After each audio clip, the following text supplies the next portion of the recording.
गणपती बाप्पा मोरया. बघा, आज गणपतीचा शेवटचा दिवस आहे, तर मी आज सत्यनारायणाची पूजा घातलेली आहे.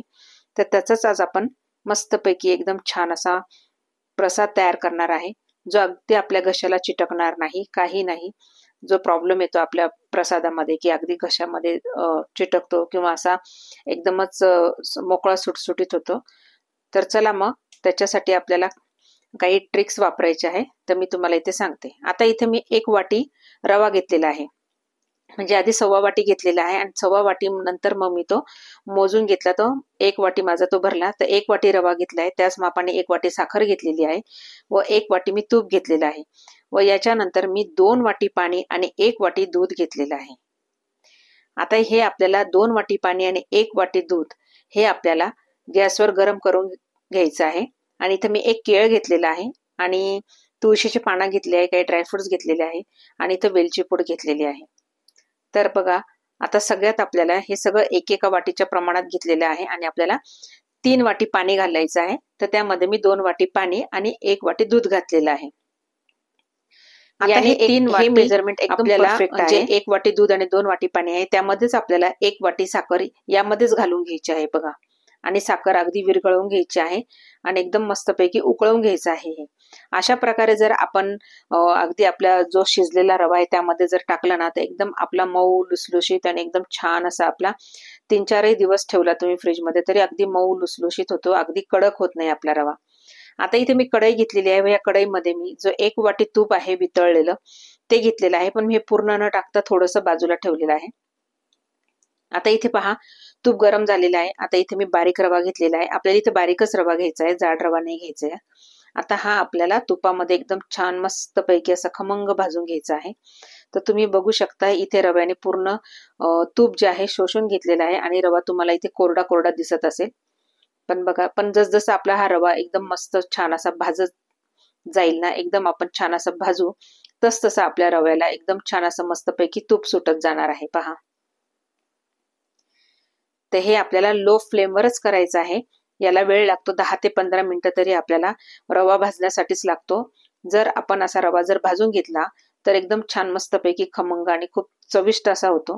पण जर आपण गॅसची फ्लेम वाढवली तर रवा जळतो पण आणि तो रवा असा कच्चा राहतो आणि तो आपल्या घशामध्ये पण चिटकतो. तर त्यामुळे आपल्याला अगदी हा स्लो गॅसवरच आपल्याला इथं हा मस्तपैकी भाजून घ्यायचा आहे. तुम्ही पाहू शकता रव्याला अगदी आता आधी तूप सगळं शोषून घेतलं होतं, पण आता मात्र थोडं थोडं तूप हे सोडू लागत आहे, पाहू शकता तुम्ही. तर हे आपल्याला हे असंच पाहिजे आहे. आता यामध्ये बघा एकदम छान मस्तपैकी जाळी पण यायला सुरुवात झालेली आहे. तर यामध्ये जे आपण थोडंसं तूप ठेवलं होतं त्यामधलं आता परत 2 ते 3 चमचे पुन्हा आपल्याला टाकून घ्यायचं आहे. बघा, हे जे आपण 1 वाटी तूप घेतलं होतं ना, त्यातलंच थोडं उरवून ठेवलं होतं, तर त्यातलंच घ्यायचं आहे बघा. बघा, एकदम छान मस्तपैकी आपला रवा छान असा भाजून झालेला आहे आणि त्याला अगदी तूप सुटलेलं आहे आणि वरतून आपण अजून थोडं तूप घातलेलं आहे, तुम्ही पाहू शकता. आणि एकदम रव्याला जाळी सुटलेली आहे. तर अशा याच्यामध्येच आपल्याला मी इथं केळी घेतली आहे व ते केळीचे काप करून घेतलेले आहे. या स्टेजला आपल्याला हे केळीचे काप ह्या रव्यामध्येच भाजून घ्यायचे आहे. तर बहुतेक जण की जे आहे ते केळीचे जे काप आहे किंवा केळी आहे ही तुपामध्ये वगैरे अशी फ्राय करून घेतात किंवा नंतर टाकतात. पण काय होतं, त्याने काही कालांतराने केळी मात्र ही आपली काळी पडत जाते व ती छान दिसत पण नाही व छान लागत पण नाही. त्यामुळे ह्या पद्धतीने जर आपण केलं तर मग अगदी आपल्या प्रसादाला एकदम सुंदर असं छान टेस्ट येते. आता ही जी केळीचे काप केलेले आहे हे पूर्ण आपल्याला रव्यामध्ये स्मॅश करत जायचे आहे. थोडेफार तुकडे राहिले तरी हरकत नाही, पण स्मॅश करायचे. बघा किती सुंदर जाळी आलेली आहे आपल्या हे रव्याला. आता या स्टेजला आपण इथे मी काही ड्रायफ्रूटचे काप आहे ते टाकून घेत आहे. तुम्हाला जर वाटलं तर तुम्ही सुरुवातीला पण जेव्हा तुम्ही तूप घालताना त्यावेळेस पण जर तुम्ही अगदी ड्रायफ्रुट्स तुम्हाला जे पाहिजे ते तळून जरी घेतले आणि नंतर टाकले तरी चालणार आहे. पण ऑलरेडी माझ्याकडे हे काप केलेले होते, तर मी ह्या पद्धतीने नंतर हे टाकून घेतलेले आहे रव्यामध्येच. आता हे सगळे छान असे व्यवस्थित मस्त परतवून घ्यायचं आहे, भाजून घ्यायचं आहे. बघा, कलर पण किती छान आलेला आहे आपल्या ह्या भाजलेल्या रव्याला आणि वास पण खूप सुटलेला आहे, खूप छान झालेला आहे बघा.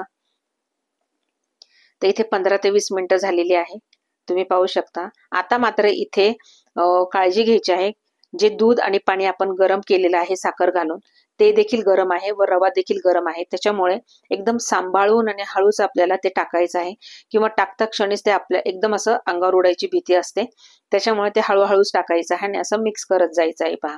आता इथे मी हळूहळू करून ह्याचं पूर्ण टाकून घेत आहे. आता हे छान आपल्याला मस्त असं मिक्स करून घ्यायचं आहे.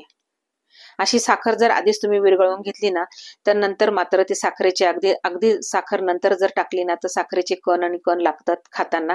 पण अशी जर साखर आपण जर दूध आणि पाण्याबरोबर विरघळवून घेतली तर एकदम स्मूथ आणि एकदम छान असा रवा होतो.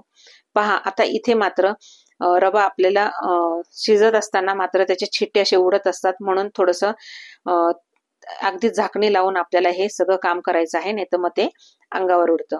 बघा आधी वाटलं होतं ना किती पातळ आहे म्हणून, तर जसं आपला हा रवा शिजत जातो ना तसं तो फुगत जातो, तसं हे छान असं मस्त मऊ लुसलुशीत आपला रवा हा होतोय. बघा किती छान. आता हा रवा शिजतो आहे तोपर्यंत मी सुनीता कुक विथ सुनीता पराते ह्या चॅनलमध्ये मी तुमचं अगदी मनापासून स्वागत करत आहे. तुम्हाला जर माझा व्हिडिओ पाहायला आवडत असेल तर माझ्या चॅनलला नक्की सबस्क्राईब करा, शेअर करा, लाईक करा व कमेंट करायला विसरू नका. चला तर हा मस्तपैकी हा आपला प्रसादाचा शिरा होत आलेला आहे, पण आपण जे तूप उरलेलं होतं ते देखील आपण यामध्ये टाकून घेऊ शकतो. तर यामध्ये मी 2 ते 3 चमचे पुन्हा तूप घालून घेतलेलं आहे.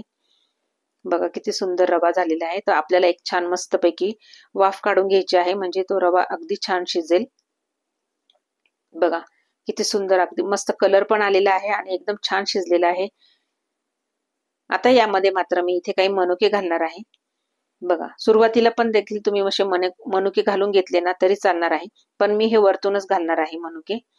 दिसायला पण छान दिसतात आणि अगदी तोंडात आल्यानंतर पण छान. आता हे सगळं उरलेलं जे तूप आहे वाटीमध्ये हे सगळं टाकून घेणार आहे मी यामध्ये व पुन्हा झाकण लावून वाफ काढून घेणार आहे.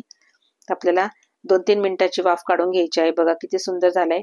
आता यामध्ये मी वेलची पूड टाकून घेणार आहे. तर ही मी साखरेमध्ये वेलची ग्राइंड करून घेतली होती मिक्सरला, तीच टाकून घेत आहे. एकदम सुंदर असा फ्लेवर येतो मस्त. आणि त्यात आपण ही केळी टाकलेली आहेत, एकदम सुंदर म्हणजे खूपच अगदी मजेदार आणि एकदम लज्जतदार आपला हा प्रसाद तयार झालेला आहे. बघा किती छान शिजलेला आहे, तुम्ही पाहू शकता. तर तुम्ही ह्या पद्धतीने नक्की करून बघा. आता मी हा